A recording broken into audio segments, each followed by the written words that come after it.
Sekolah Dasar Negeri 03 Alai Padang, Senin pagi, memulai tahun ajaran baru dengan mengundang para murid baru dan orang tua masing-masing ke sekolah. Tidak ada proses belajar mengajar yang dilakukan, namun hanya pengenalan terhadap proses belajar mengajar selama pandemi COVID-19. Para murid baru kelas 1 SD 03 Alai yang didampingi orang tua masing-masing terlebih dulu diwajibkan mencuci tangan di wastafel yang sudah disediakan di halaman depan sekolah. Ada 10 wastafel yang disediakan agar tidak terjadi antrian dan kerumunan. Usai mencuci tangan, orang tua dan murid baru tak merta bisa masuk ke sekolah. Mereka diwajibkan untuk mengukur suhu tubuh yang dilakukan oleh pihak sekolah dengan menggunakan termogan. Jika suhu tubuh mereka normal, barulah mereka diizinkan masuk ke ruang kelas dengan didampingi orang tua masing-masing. Selama di dalam kelas, pihak sekolah hanya memberikan penjelasan terkait proses belajar mengajar selama masa pandemi kepada orang tua murid, yang pada intinya proses belajar mengajar tetap dilakukan secara online dari rumah masing-masing selama 1 semester.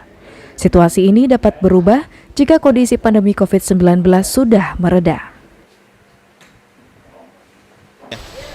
Kebetulan di sekolah kami di sini, anak kami di sini, protokol kesehatan COVID cukup berjalan dengan baik. Kami masuk, ada fasilitas cuci tangan, ada termogan, dan di dalam kelas pun bangkunya dipisah.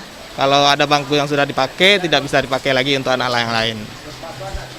Jadi kami rasa ini pelaksanaan protokol COVID-nya cukup disiplin di sekolah kami di sini. Proses belajar mengajar, hari ini kita orientasi, jadi pengenalan, penyampaian, pesan-pesan, bagaimana bentuknya proses pembelajaran yang akan ditempuh. Jadi ke sekolah hari ini Bapak bukan belajar, makanya dihadirkan orang tua murid. Makanya kemarin orang tua murid banyak juga yang bingung, hadir kami belajar di sekolah Pak? Tidak, kita bukan belajar. Hari ini masa orientasi, pengenalkan bagaimana bentuk pembelajaran kita di masa pandemi COVID-19 ini. Nah, itu yang kita sampaikan tadi Pak. Jadi bagaimana bentuk-bentuk proses pembelajaran online dan offline. Nah, kita semester 1 TP 2020-2021 ini dalam aturannya kita tetap online. Murid dan orang tua yang dihadirkan pun dibagi dalam 2 shift agar tidak terjadi penumpukan dalam kelas. Shift pertama dari jam 8 sampai jam 10 pagi, sedangkan shift kedua jam 10 sampai jam 12 siang. Kegiatan ini hanya berlangsung selama 3 hari. Setelah itu, para murid akan belajar dengan sistem daring dari rumah masing-masing. Laude Jordianse melaporkan dari Padang.